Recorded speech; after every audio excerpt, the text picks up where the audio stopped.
చాలా మంచి వీడియోస్ చేస్తున్నారు. కానీ వాళ్ళలో కొంతమంది టీచింగ్ మీద ఉన్న అనుభవం అంటే టీచింగ్ మీద అనుభవం లేకుండా ఏదేదో నోటికొచ్చినట్టుగా చెప్తూ ఉన్నారు. అందుకే ఈరోజు నేను చాలా మార్నింగ్ హర్ట్ అయ్యి ఒక ఒక వీడియో చూస్తూ ఉన్నాను యాక్చువల్‌గా. మార్నింగ్ యూట్యూబ్‌లో వీడియో చూస్తుంటే డాక్టర్ ఆశ్లేష గారు ఏదో ఉంది మేడం గారి పేరు. ఆవిడ కంపారిజన్ అంటే కరిక్యులమ్ కంపారిజన్ చెప్తూ స్టేట్ బోర్డ్ ఈ విధంగా ఉంటుంది, సీబీఎస్ఈ ఈ విధంగా ఉంటుంది, ఐసీఎస్ఈ ఈ విధంగా ఉంటుందని తను చెప్పడంలో నాకెందుకో కొంచెం బాధ అనిపించింది. తను చెప్తుంది ఎలా చెప్తున్నారంటే తను యాక్చువల్‌గా సీబీఎస్ఈ స్టేట్ బోర్డ్‌లో ఒక విత్తనం తీసుకురండి, గుంత తవ్వండి, పాతి పెట్టండి ఇంతవరకే ఉంటది. సీబీఎస్ఈలో అయితే రాత్రికి నీళ్లు, విత్తనాలు తీసుకురండి, మార్నింగ్ దాని గురించి మనం దానికి కొన్ని ఫ్యాక్టర్స్ ఏవో చెప్తానని చెప్తారంట. ఐసీఎస్ఈలో అయితే స్టెప్ బై స్టెప్ ఎక్స్‌ప్లెయిన్ చేసి సీడ్ జర్మినేషన్ అనేది ఏ విధంగా పోతుందని చెప్తారంట. అది ఎంత రాంగ్ అనిపిస్తుందని నిజంగా యాక్చువల్‌గా అంత రాంగ్. మరి మేడం గారికి స్టేట్ కరిక్యులం పైన, సీబీఎస్ఈ కరిక్యులం పైన, ఐసీఎస్ఈ కరిక్యులం మీద ఎంతవరకు అవగాహన ఉందో నాకైతే తెలియదు. మేమైతే 20 ఇయర్స్‌గా పిల్లలతోటి, బుక్స్ తోటి కంప్లీట్ టీచింగ్‌లోనే మేము జాబ్ చేస్తూ ఉన్నాం.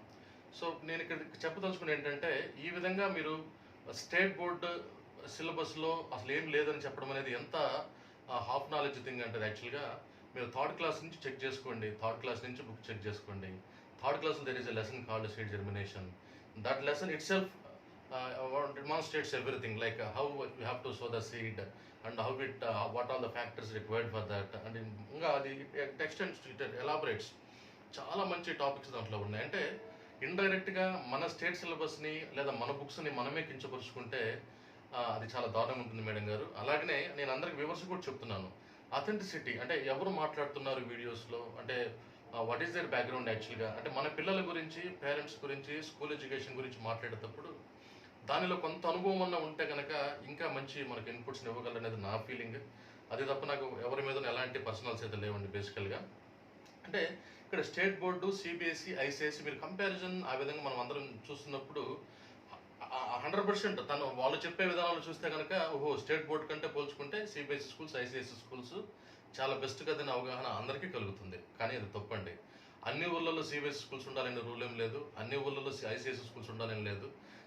స్టేట్ బోర్డ్ స్కూల్స్ అయినా, సిబిఎస్ఈ స్కూల్స్ అయినా, ఐసిఎస్ స్కూల్స్ అయినా పేరెంట్స్ అందరూ లేదా విద్యార్థులందరూ గమనించాల్సింది ఒకటంటే, మీరు దేశంలో ఏ మారుమూల ప్రాంతానికి పోయినా, ఏ రాష్ట్రానికి వెళ్ళినా, ఏ విలేజ్కి వెళ్ళినా, ఏ టౌన్కి వెళ్ళినా కానీ పాఠాలు మొత్తం లెసన్స్ అన్నీ ఒకటే.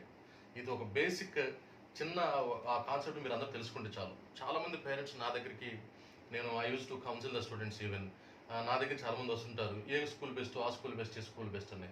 ద బెస్ట్ స్కూల్ అనే దాన్ని డిటర్మైన్ మనం దాన్ని కనుగొనాలి అంటే దెర్ ఆర్ సమ్ పారామీటర్స్. మనం ఆ విధంగా చెప్పకూడదు.